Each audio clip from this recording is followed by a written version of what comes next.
Ronaldo, we are ready to start the meeting. Do it. Okay.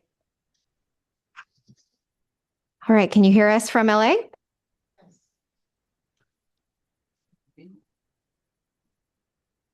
Pam, wave one more time if you can hear us. Perfect. All right. I would like to call the Calbright College Board of Trustees meeting to order this morning on August 19th at 11:05 a.m. And before the meeting gets started, I'd like the board liaison to review the meeting procedures and protocols. Good morning, everyone, and thank you for joining us. I am Terry Lucas, the board liaison at Calbright College. You can follow our meeting agenda on Diligent Community. The link can be found on our website, which is calbright.org/board. For attendees who wish to make public comment in person, please fill out a public comment card and submit to me. For attendees who are in the SoCal location this morning, please fill out the public comment card and hand that to Laura Sanchez. For attendees who participate remotely, please use the Q&A feature on Zoom to address the board for up to 3 minutes. When submitting your request, please indicate the agenda item you wish to comment on or whether your comment is intended for the public forum. Public comment should be used to address today's agenda. A reminder that this board meeting is being recorded. Thank you. Liaison Lucas, thank you. Now we will proceed with the Pledge of Allegiance. Trustee Brown, will you lead us in the pledge? Yes. Ready? Begin. Pledge allegiance to the flag of the United States of America, to the republic for which it stands, one nation, under God, indivisible, with liberty and justice. Thank you very much, Trustee Brown. Now we will discuss the order of the agenda. Does anyone have any comments on agenda items they would like to take out of order? President Aguinaldo, we need to call the roll. Thank you very much. Let's call the roll, Liaison Lucas. Hildegard Aguinaldo. Present. Maria Blaze. Not present. Adrian Brown. Present. Lillian Corral. Present. Amy Costa. Not present. Ricardo de la Fuente. Not present. Tom Epstein. Here. Fauzi Hamadeh. Here. Pam Haynes. Here. Lieutenant Governor Funalakis.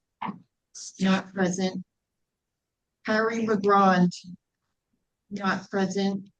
Jesse Melgar. Not present. Jennifer Perry. Present. Syrian Villavicencio. Here. Los Villalobos. Los. Here. Joseph Williams. Here.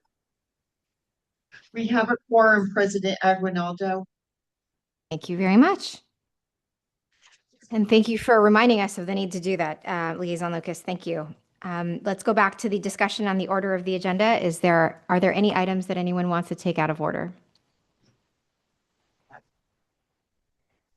All right, hearing none, let's move on to the president's report. We have a very meaty agenda today, and I want to make sure that we save as much time to discuss those items. So I want to forfeit the bulk of my comments.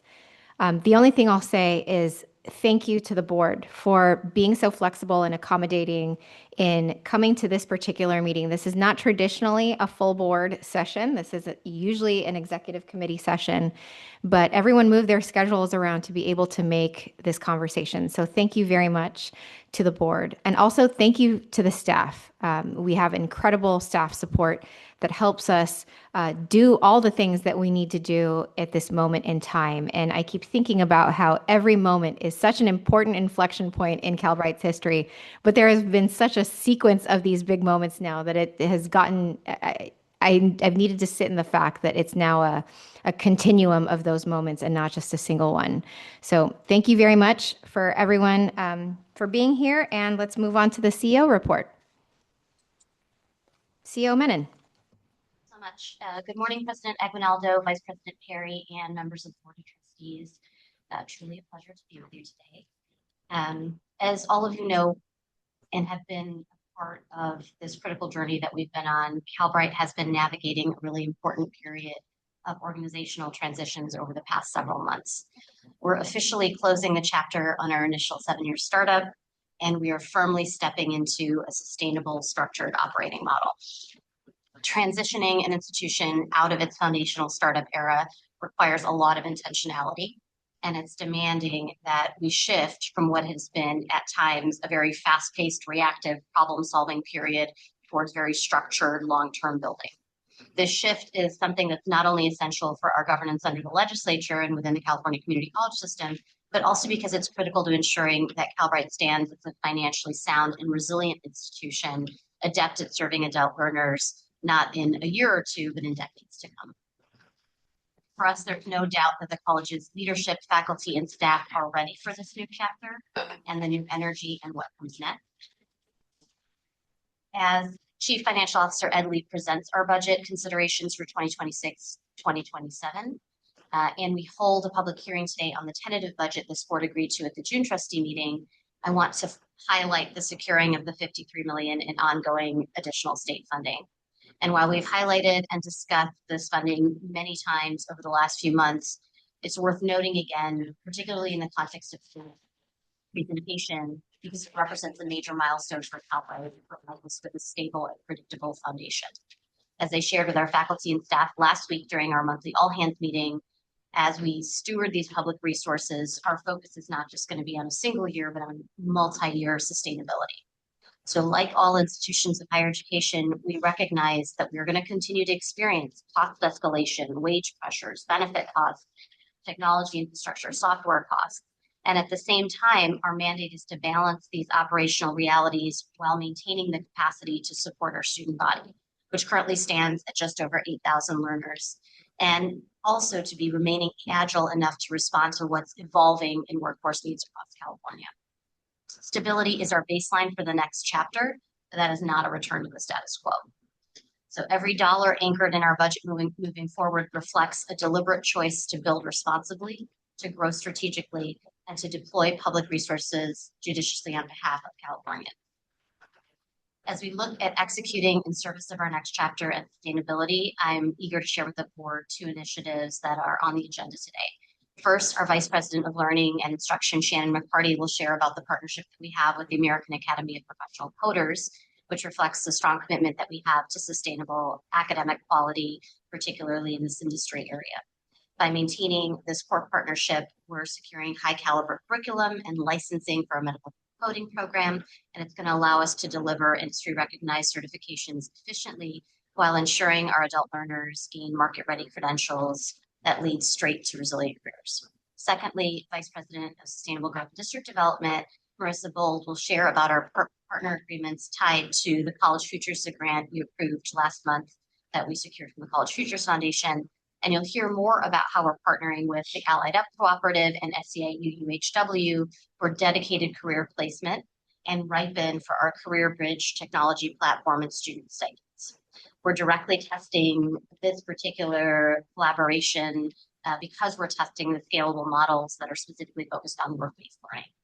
Together, these items illustrate how we're leveraging targeted, accountable investments to deepen student success, to streamline operational delivery, and also to fulfill Calbright's promise of economic mobility for working age Californians. As we look towards the remainder of the fiscal year and beyond, our focus is clear. It's to align our daily operations with our longer-term strategic goals, to build a sustainable and high-performing institutional infrastructure, and to deliver clear economic outcomes for our students. The values of purpose and intentionality that have served us well as we built Calbright.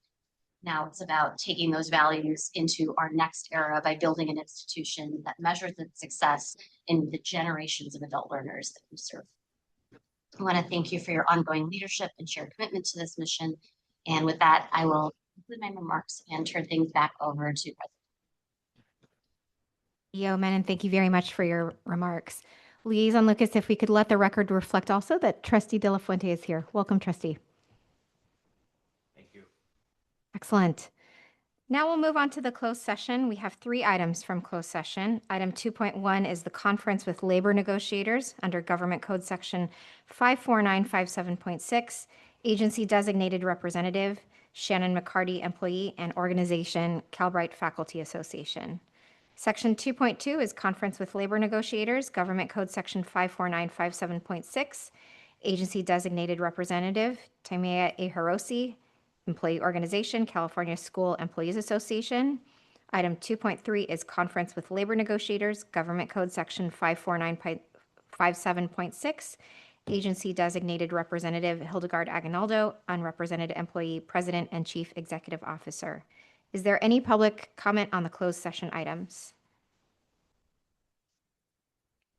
There is no public comment. Very much, Liaison Lucas. We expect to return from closed session in approximately 35 minutes. See you then. Go ahead. Hey, welcome back, everyone. Let's get the meeting started. We have just gotten out of closed session and there is no report from closed session. Let's move on to section 3 of the agenda. Do any trustees wish to remove an item from, let me back up a little bit. We are going to move section 4.4, which is the approval of the 2027 Board of Trustees and Executive Committee meeting dates, to the consent agenda. Does anyone have any questions or comments around that movement? All right, hearing none. Now we will entertain whether any trustees wish to remove an item from the consent agenda as a whole for discussion or separate vote. Just to reiterate, it's 3.1 through 3.4 and 4.4. All right, hearing none, may I have a motion, please? Motion. Thank you, Trustee Del Fuente. Thank you, Trustee Villalobos. Liaison Lucas, may we have the roll, please? Hildegard Aguinaldo. Who's the mic? Aye. Adrian Brown, Aye. Lillian Corral, Aye. Ricardo de la Fuente, Aye. Tom Epstein, Aye. Fauzi Hamadeh, Aye. Pam Haynes. Aye. Jennifer Perry, Aye. Syrian Villavicencio, Aye. and Blas Villalobos. Aye. Joseph Williams. Aye. 11 approved, 0 opposed. Thank you very much, Liaison Lucas. I saw from Pam's reclining back in disdain that I might have not heard her with respect to her vote. So Pam, if you could just say something, I want to make sure that I could hear the audio in Sacramento. Now? Yes, we could hear it now. All right. So noted. Thank you. Let's move on then to action agenda. Item 4.1 is the amendment to the employment agreement for the president and chief executive officer. As required by the Brown Act, before a legislative body votes on an employment contract, the body must orally report the costs and benefits package. To comply with California law, the following is a summary of the employment agreement titled as Second Amendment to Employment Agreement. 1, Calbright is offering a 3-year agreement to President Menon. 2, the base salary is $450K for year 1, with a $20,000 and a $25,000 retention bonus for years 2 and 3. And number 3, an across-the-board salary increase equivalent to classified service for years 2 and 3 if an increase is also granted to the bargaining unit. The health and benefits package remains the same as other employees. All conditions regarding buyouts remain the same as the original employment agreement. These are the salient features, and this concludes our oral report on the employment agreement. Is there any public comment on this item? There is no public comment. I realize I might have not taken board comment. Any board comment? Right, hearing none, I'll take a motion in a second, please. Haynes moves. Thank you, Member Haynes. I'll second. Thank you, Vice President Perry. Liaison Lucas, if you could please call the roll. Hildegard Aguinaldo, Aye. Adrian Brown, Aye. Lillian Corral, Aye. Ricardo de la Fuente, Aye. Tom Epstein, Aye. Fauzi Hamadeh, Aye. Pam Haynes. Aye. Jennifer Perry. Aye. Syrian Villavicencio, Aye. Los Villalobos, Aye. Joseph Williams. Aye. 11 approved, 0 opposed, motion passes. Thank you very much, Liaison Lucas. We are moving swiftly to item 4.2, annual reporting of vacancies and recruitment and retention efforts for fiscal year 2025 to 2026.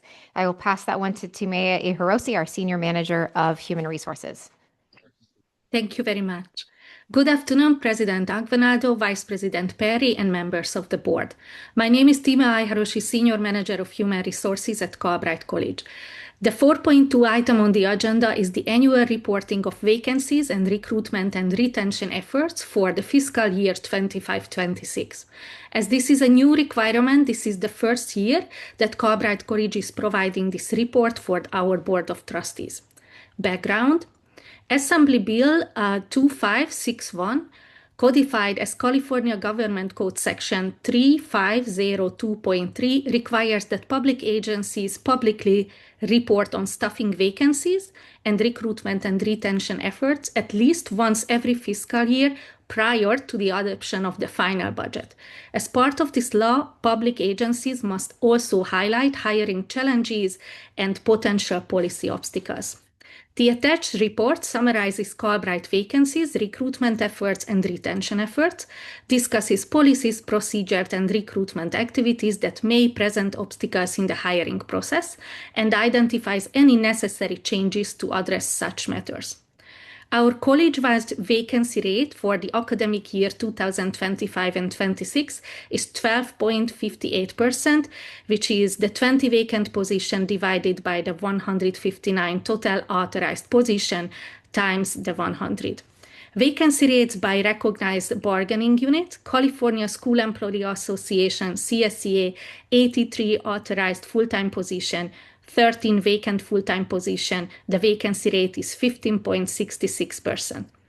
Albright Faculty Association, CFA, 19 authorized full-time position, 1 vacant full-time position, 5.26% vacancy rate. Some of our challenges: the primary obstacles facing the college during the 2025-26 fiscal year was the instability and unpredictability surrounding state budget allocations and the college's ongoing funding. To maintain fiscal prudence, Albright operated under a strict hiring freeze. The college was unable to move forward with the vast majority of planned recruitment. In total, only 3 critical faculty positions were filled, while all other vacant positions remained paused. Another challenge, for example, the private technology sector compensation disparities.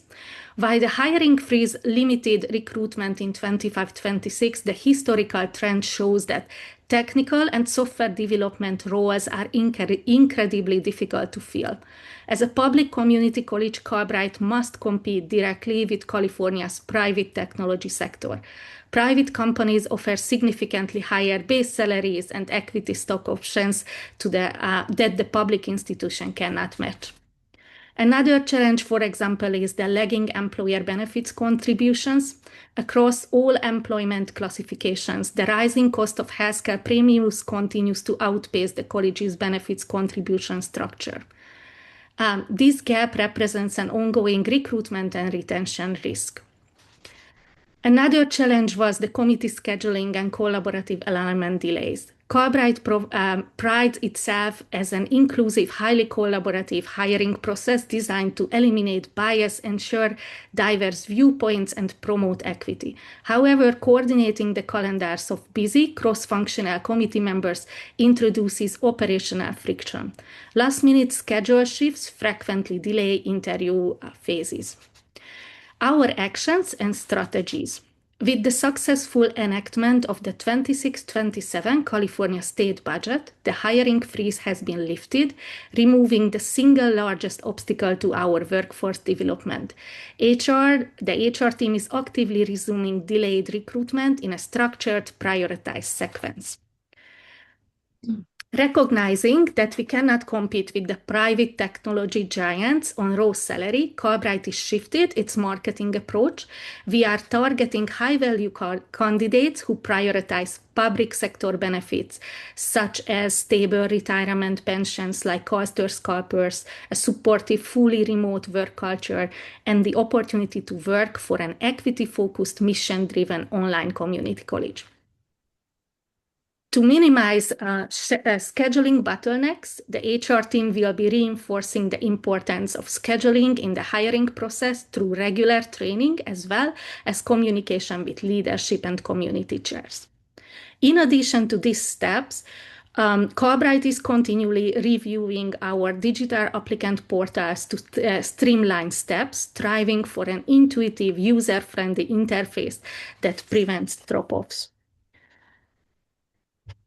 The HR team is planning to increase outreach to professional online registries, regional career fairs, and professional networks, specifically serving diverse, non-traditional public sector and higher education professionals. And our plans for strategic retention initiatives. Both bargaining units are at the table for the 26-27 fiscal year. This includes the review of current benefits contributions. To combat digital fatigue, the college actively promotes its employee assistance program, providing robust mental health resources and wellness resources.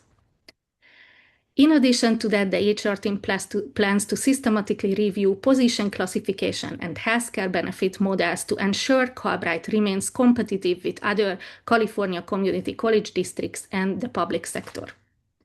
The government code also provides that recognized employee organizations for bargaining units are permitted to make a presentation regarding the vacancies, recruitment, and retention efforts for positions within their bargaining units. The Carbright Faculty Association and the California School Employee Association, the two recognized employee organizations representing Carbright College employees, have been provided with a copy of the attached report and were invited to make presentations to the board related to the report. Thank you very much. Thank you very much, Tamaya. At this time, we are going to open the public hearing on this item. I believe the next portion is a presentation by CFA.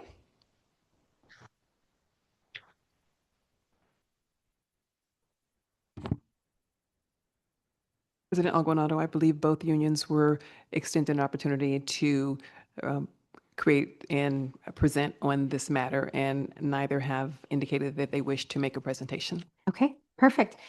We were going to have a presentation by CFA and one also by CSEA, but let's move on to public comment then. Are there any other members of the public who wish to speak? There is no public comment. Thank you, Liaison Lucas. So at this time, we'll close the public hearing.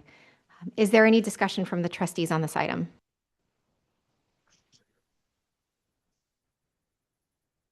All right, hearing none, there is no action needed from this item. So let's move on to item 4.3.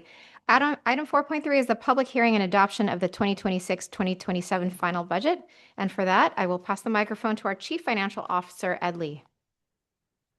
Hi, good afternoon, everyone. My name is Edward Lee, and I'm the Chief Financial Officer at Calvert College. Today I'll be presenting on the 26-27 final adopted budget for review by the board.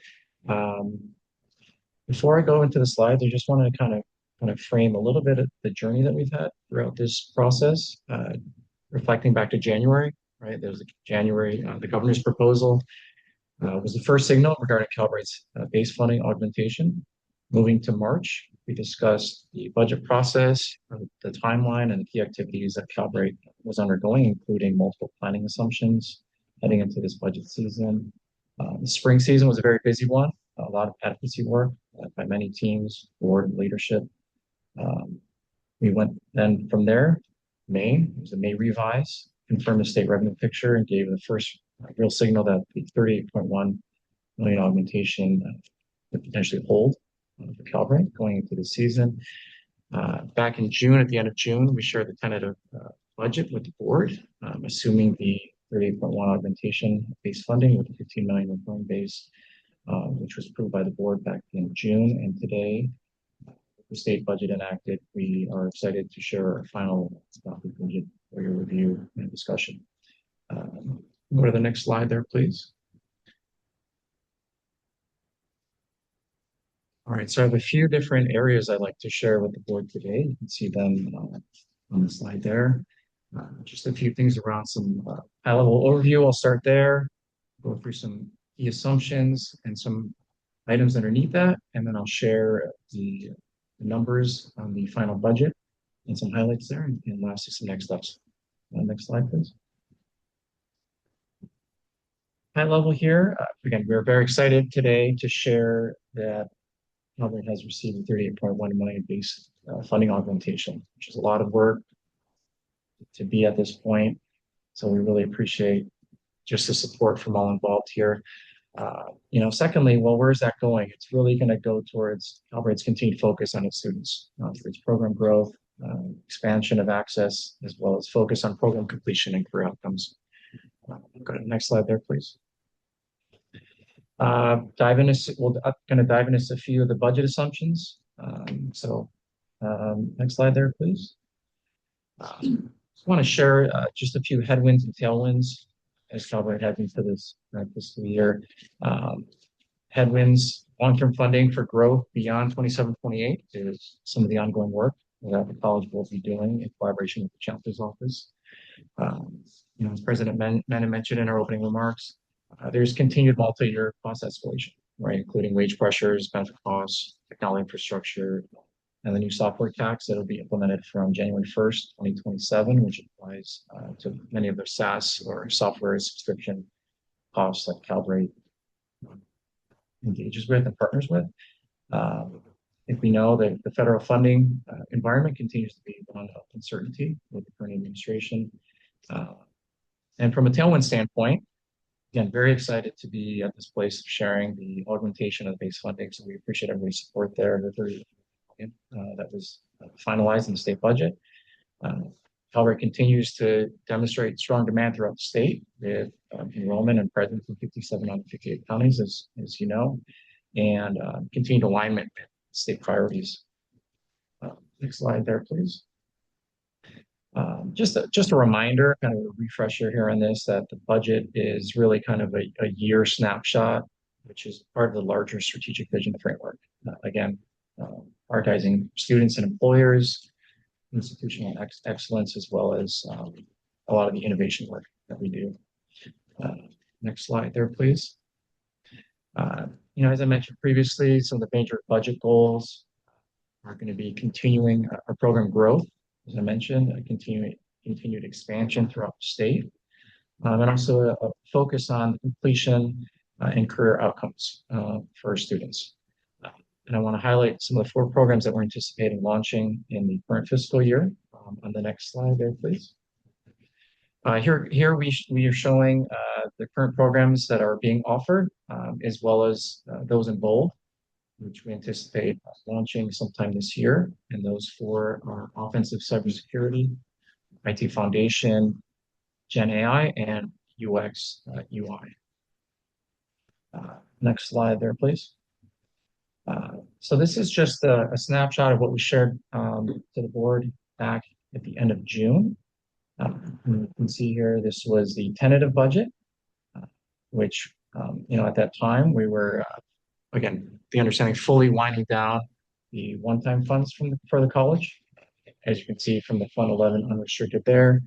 At the time, we also assumed that 53.1 million would come through, and thankfully it did. At 53.7 million, and then on the expenditure side, a little bit more than 53 million to have in excess of 569,000 with a projected 15.6% reserve percentage at the end of June 2027. So just kind of a refresher of some of the materials from back in June. Next slide, please. All right, let's dig into some of the more specifics on the final budget. We did next slide there. Key budget highlights for the final budget, as already shared, 38.1 in adjusted base funding, 15 million in recurring state revenue, which would be 53.1. On top of that, we're also assuming 700,000 in philanthropy and investment income. And we shared College Futures Foundation, $400,000 grant. That'll be part of that philanthropy portion there. On the expenditure side, you can see, again, most of the college's resources are invested in our workforce.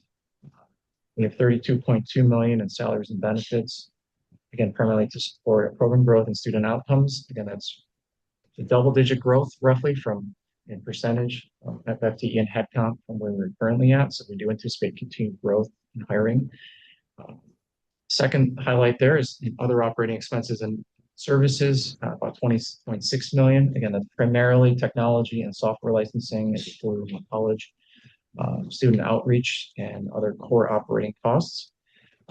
And on a smaller kind of line item level, we have some supplies, materials, and some capital outlay. Again, they reflect some of the Calbright's capitalization software, effectively the capitalization of some of the more custom-built software that Calbright uses. Lastly, we continue to monitor our reserve levels as it pertains to the Chancellor's recommended level of 16.7%. And I'll share with you kind of what we're projecting for the final budget, which we have in the next slide there. So here I have a side-by-side of the tentative and final. So you can see the delta in the far right-hand column there. Again, high level, it's quite similar, right? You can see the state revenue is 53.1 in both budgets. Slight upward adjustment on the local revenues, again, philanthropy and some investment income, some of Calbright's cash reserves. So to have presented to you today at 53.76 or 53.8 million in revenues. The people, salaries and benefits, again, very similar as well. And they reflect, a little bit more precision in some of the information we have around employment, as well as just being thoughtful about a multi-year kind of intentional planning process.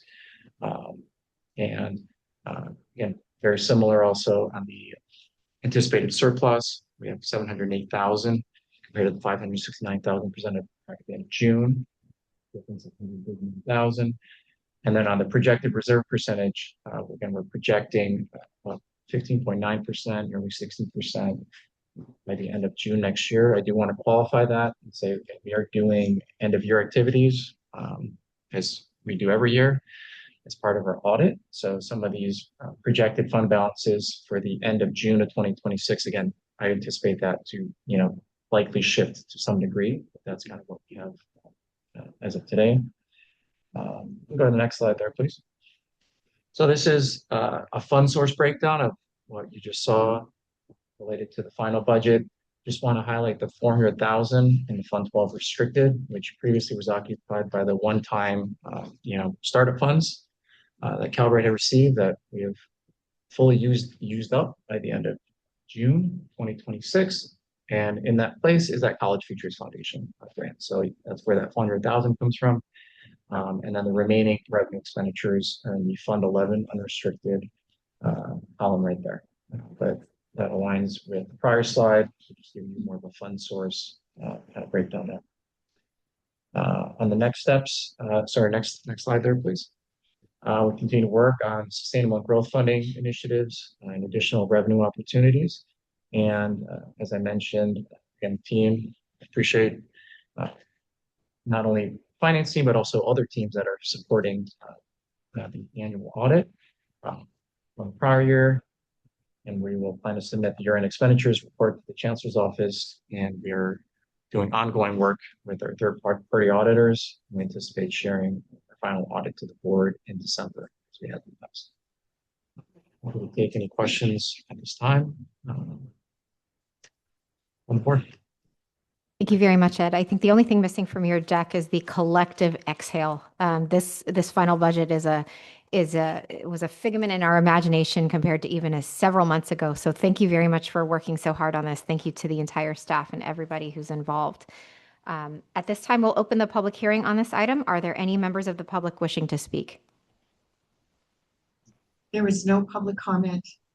Thank you very much, Liaison Lucas.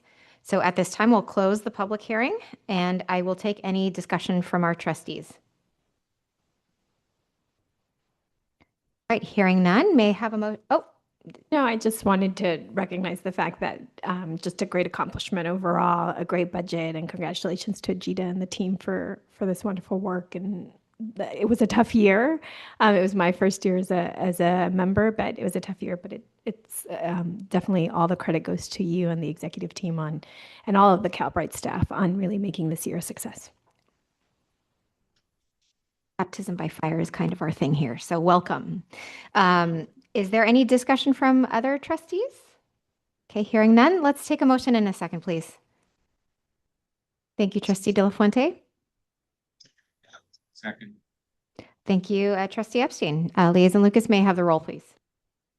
Hildegard Aguinaldo, Aye. Adrian Brown, Aye. Lillian Corral, Aye. Ricardo de la Fuente, Aye. Tom Epstein, Aye. Fauzi Hamadeh, Aye. and Haynes. Aye. Jennifer Perry. Jennifer. Aye. Siri and Villavicencio, Aye. Los Villalobos, Aye. Joseph Williams. Joseph? He's not present. 10 approve, 0 oppose. Thank you very much, Liaison Lucas. Item 4.4 was moved to the consent agenda, so let's move to item 4.5, authorization to execute partner agreements with Allied Up Cooperative, SEIU, UHW, and Ripen related to the College Futures Foundation grant. I will pass that one over to our VP of Sustainable Growth and District Development, Marissa Bold. Hello, President Aguinaldo, Vice President Perry, members of the board.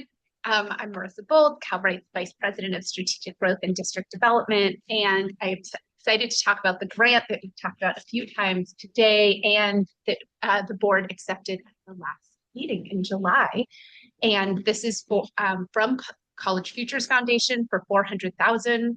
It's focused on work-based learning models that help bridge the gap between education and employment, specifically for adult learners. And today I'm back to request approval to execute 2 agreements that are for named partners within the grant, but they exceed $100,000. We are especially excited about this grant and how it reflects Calbright and College Futures Foundation collaborating to pilot innovative and emerging models, reimagine education, and prioritize approaches that center our focused population of learners and increase economic mobility and social mobility for adult learners statewide. We're also especially excited that this work directly benefits both Calbright students, sister colleges, and the field. And it's really an exciting opportunity for Calbright to contribute to this broader effort to reimagine the post-secondary ecosystem. And we hope this will be a catalyst for future investment and opportunity. We are on the next slide, so we can stay right there. Something that's really important to us, this investment affirms the strength of Calbright's model, our role as an R&D engine, and the capabilities we've built to design, test, and scale innovative approaches that improve outcomes for our students and adult learners across California. Over the next 12 months, we'll test different approaches to work-based learning in service of addressing the persistent gap between education and employment for adult learners. And importantly, as I had noted, this work extends beyond Calbright by partnering with sister colleges, workforce organizations, researchers, and funders. We're expanding access to opportunity while generating insights to support scalability. And we'll be serving as a hub, partnering with sister colleges to test these approaches across contexts and geographies and make opportunities more widely accessible across the state. And our goal is really to generate evidence and actionable insights that will catalyze impact and contribute to the evolution of post-secondary models. Next slide. This grant encompasses 3 primary components and a number of them with a few strategic partners as well. The first is expanding on our successful Career Bridge pilot. We'll deliver 75 plus paid remote micro internships to students at Calbright and at least 2 sister colleges. And these micro internships provide valuable work-based learning experiences to students who might not otherwise have access to these opportunities. As with our initial successful Career Bridge pilot, this work is in partnership with Ripen. And one of the agreements we're bringing forward today is modeled exactly off of our past agreement. Second is delivering coaching and placement support for 75 plus Calbright Community Health Worker or CHW learners to bridge the gap between education and employment by helping learners translate their skills and credentials into high quality jobs. This work also builds on our existing board approved partnership with SEIU UHW and Allied Up. And that the other agreement we're bringing today, it's an amendment to our existing partnership. And third, embedding research and evaluation, as you've known us to do in pretty much everything we do, instrumenting this work to generate the insights that can inform future scaling and strengthen the ecosystem. Next slide, please. The agreements we're seeking approval today are key components of this grant budget, and they're both with organizations that were identified as named implementation partners in the proposal. Both of these agreements, as I noted, are built on past or existing agreements, so we're really confident in our ability to deliver on this work and to meet the grant milestones with these partners and with this structured approach we're bringing forward. We're also especially excited about the direct benefit to students, with stipends in one of them and direct coaching and placement support in the other, while also allowing us to invest resources needed to codify and share the learning. The agreements are a combination of these things. They're not directly line by line, but the Ripen and Career Bridge one is a combination of the first and the third lines, or the first and the fourth line, let me say, of our Career Bridge technology delivery and stipend plus operational elements of that. And so that is up to $142,500. And then with Allied Up and SEIU UHW, it's up to $179.45 as an amendment to our existing agreement for the delivery of those career development and placement services. Next slide, please. This is just a further breakdown. You can see it's really student-centered for the two agreements. For example, Career Bridge includes budgeting for $1,000 stipend for each student who completes their internship. And in our coaching and placement agreement, we've divided that funding into two phases, which allows us to stage and phase the funding aligned to student progress. And if a student doesn't progress beyond the first stage, as we know life can happen, we will do everything we can to support them. It allows additional students to benefit from that opportunity. So we've been able to work with our partners to find that mutual benefit and that collaborative approach that benefits the most students possible. I'm happy to go into more depth on anything, but in the spirit of time, I will just take us to our last slide and just end by bringing us back to the students who are at the center of everything we do here, and in their own words to show what this funding means for them. It was Calbright's early pilots and investments that laid the groundwork for this grant funding and the support that the board has given us throughout. And what you see here are some of the quotes from students who participated in the Career Bridge pilot. Students highlighted how paid micro internships helped them strengthen confidence in their skills, develop clarity on their career goals, helped them articulate and translate their skills into the workplace, and provided practical work experience that they could leverage to get jobs with higher wages and high quality jobs in general. These funds from College Futures Foundation allow us to expand this work at a broader scale and explore multiple levers for bridging education to employment. We appreciate the board's continued support as we seek approval to put these agreements in place and really create opportunities for California's adult learners while continuing to reimagine what's possible in post-secondary education. I welcome any and all questions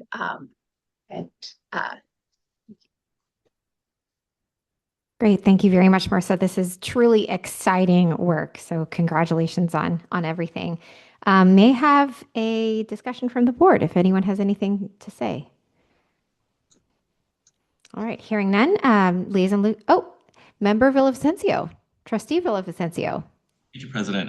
Just a couple of questions, because this is amazing work that we're trying to do in connecting our adult students to industry. Who are the two sister colleges that you're working with?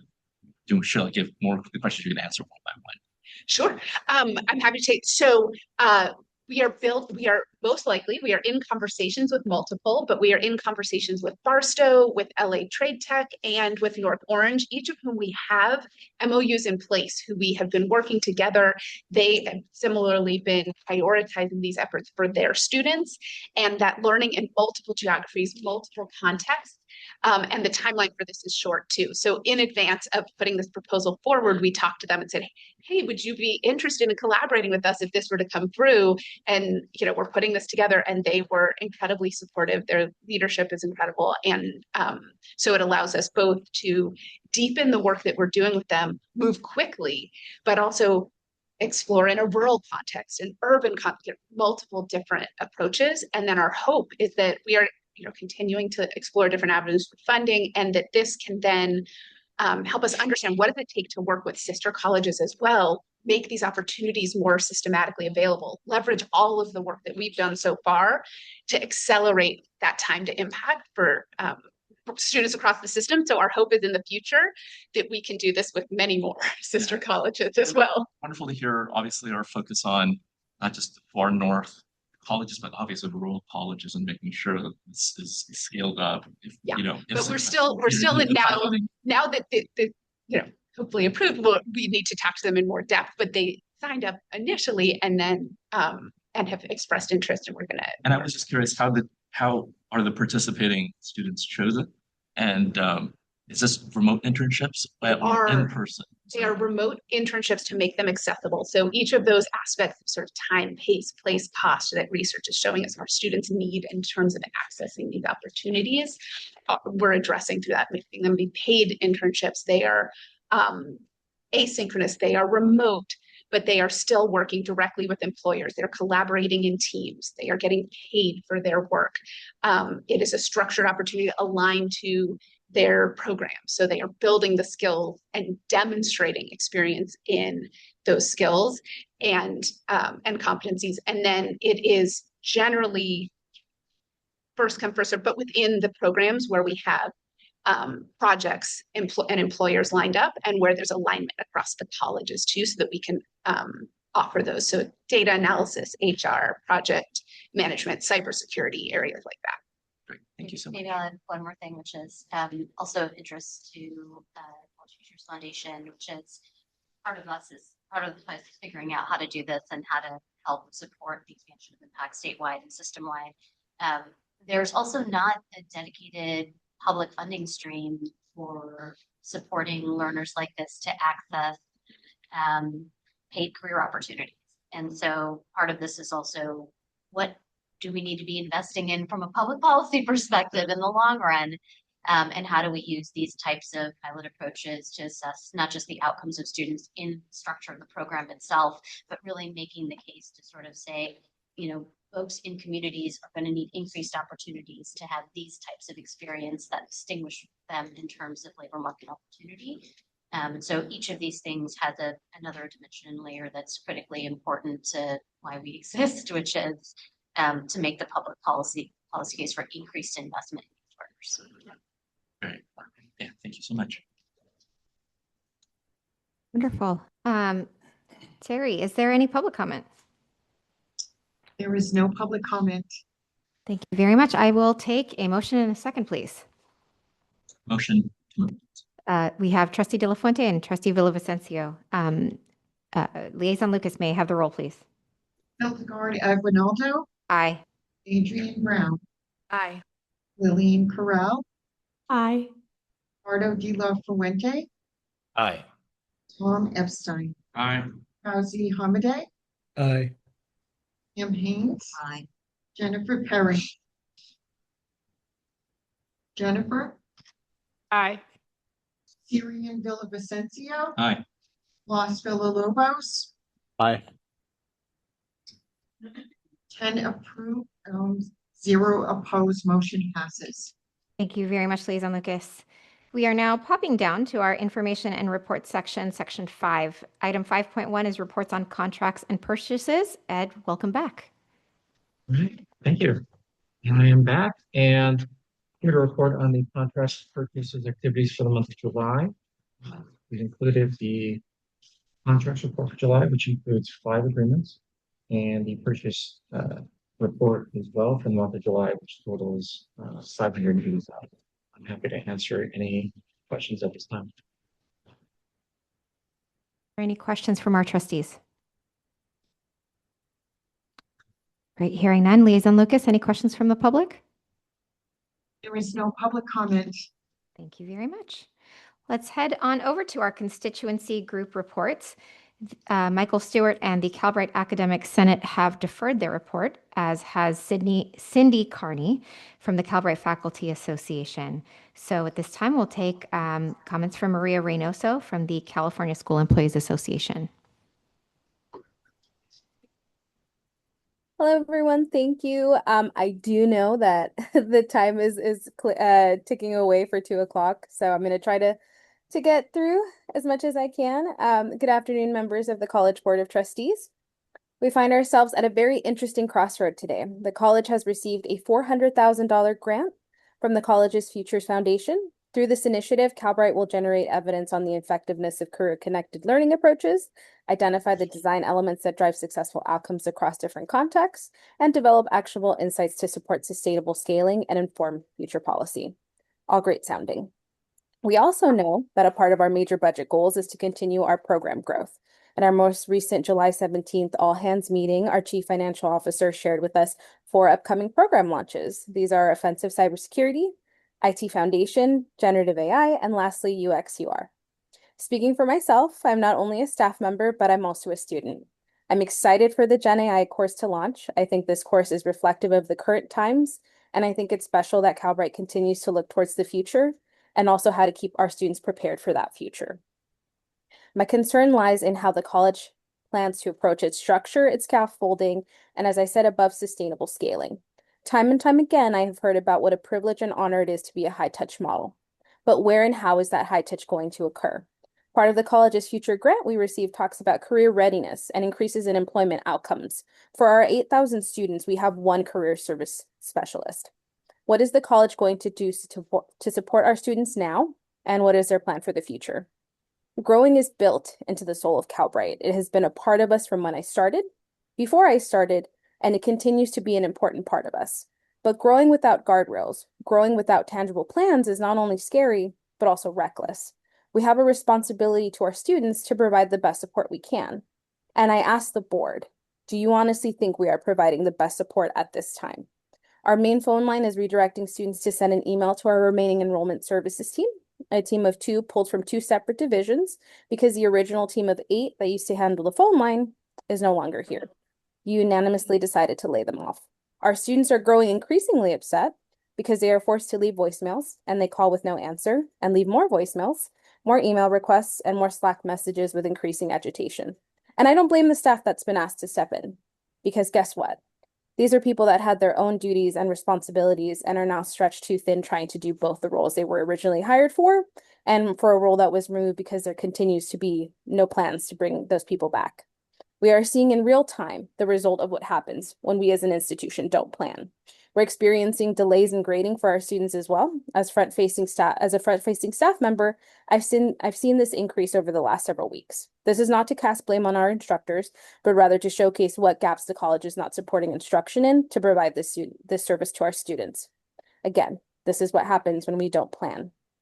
Another serious and long-standing pain point with our students is our loaner devices. We've had students experience months of delays because our vendors cannot keep up with the demand.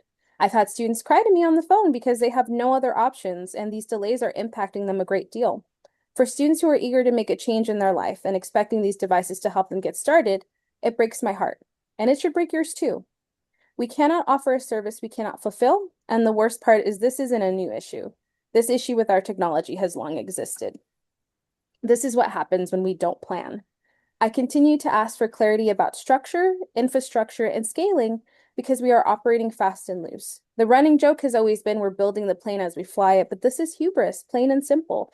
It mocks the very hard work that every staff member here tries to do, and it mocks the hard work our students try to do to lift themselves up in their journeys towards a better future. I asked the board, what do you think the student experience is at Calbright? Does it concern you? Have you read any of these student experience feedback? At our last BOT meeting, I heard the phrase, we didn't have to crack any eggs. But we did. Those eggs were our amazing staff that was laid off. And the next eggs we might crack might be the very students we promised to support. Thank you for your time.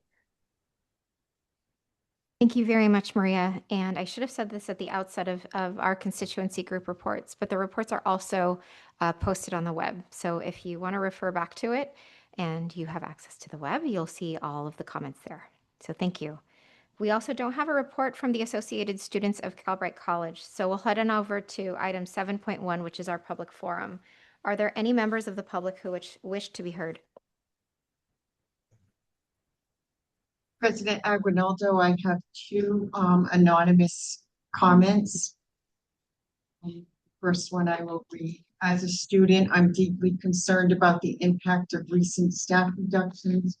Our remaining staff are going above and beyond to support us, but asking them to cover multiple roles is unsustainable. Students are feeling these major gaps. Students are experiencing increasing delays, confusion, frustration, and most importantly, a lack of clear communication about expectations. I personally had fellow students disclose to me about how they regret enrolling because delays with instructors, device loans, enrollment records, questions, and other basic needs are preventing them from reaching their goals. Calbright is absolutely not a scam, but from a student perspective, we are at risk of losing trust in something with tremendous potential. The next public comment is, I love Calbright's mission and community, but to protect the school's incredible potential, leadership urgently needs to provide enough staff members and properly support both our students and the dedicated staff who make Calbright special. What happens now could determine whether Calbright becomes the transformative opportunity it has the potential to be for thousands of students for many years to come. End of public comment. Thank you very much, Liaison Lucas. All right, team, we've reached the end. The business of the Board of Trustees is now complete and we can adjourn. Thank you for your participation. It is 1:57 p.m.